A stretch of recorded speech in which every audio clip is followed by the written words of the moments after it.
human trafficking outside of like the MMIW awareness has kind of been pushed under the rug. But I did meet with a prison abolition. Did she just say human trafficking outside of MMIW awareness has been pushed outside of the rug?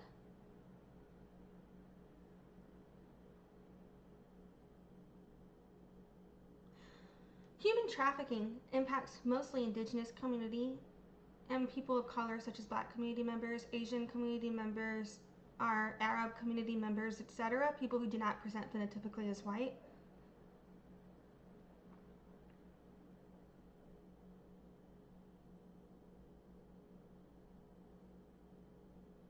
For her to say, oh, MMIW takes away from human trafficking when this is why she should not speak for MMIW. This is racism. This is her being fucking racist. Other community members, people who are white, are not impacted the same way as other community members by human trafficking.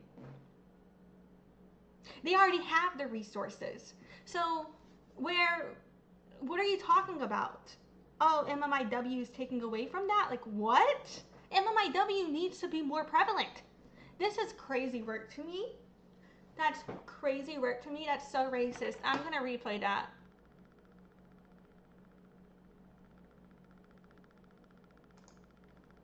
You know, ISIS going down I-5 or 126 or 99, and the human trafficking outside of like the MMIW awareness has kind of been pushed under the rug.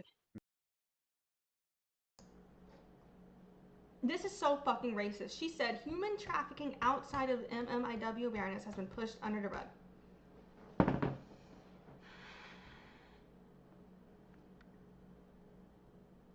You cannot tell me this is someone who supports Indigenous issues. You cannot tell me this is someone who should be speaking for Natives.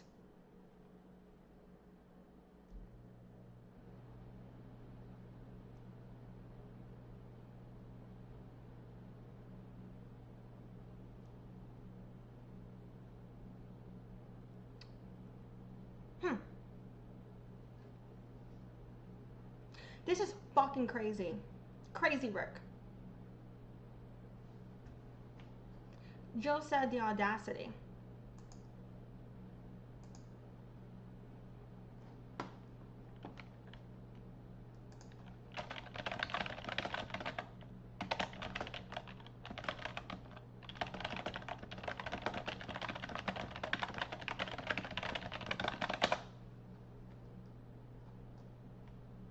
Data indicates that white victims of human trafficking are significantly more likely to receive help and services than missing and murdered Indigenous women who face severe systemic barriers to justice, recognition, and assistance.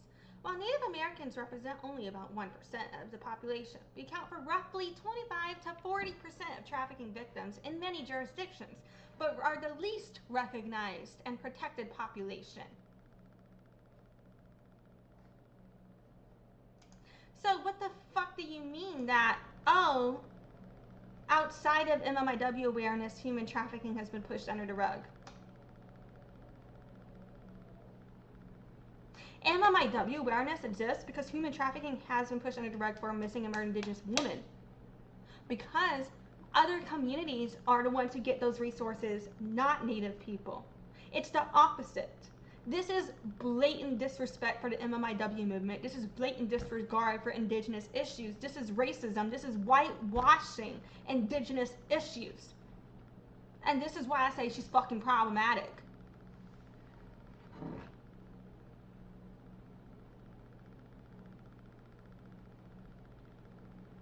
When other communities go missing, y'all get alerts.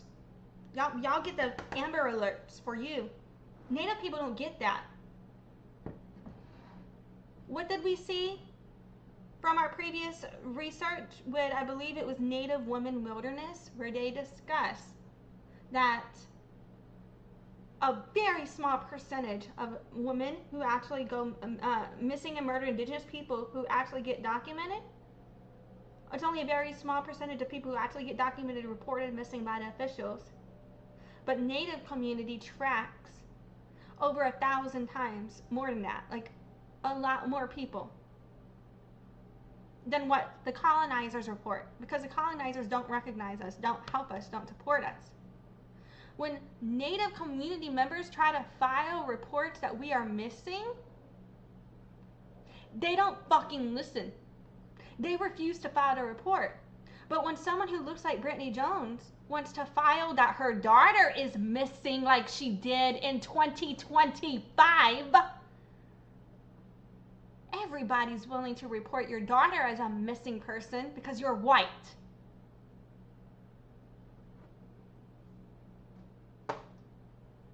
She does not experience the violence, the injustices of the MMIW movement, or she wouldn't fucking disrespect it this way. She's a fucking disgrace. But I did meet with a prison abolitionist, and we did have a conversation about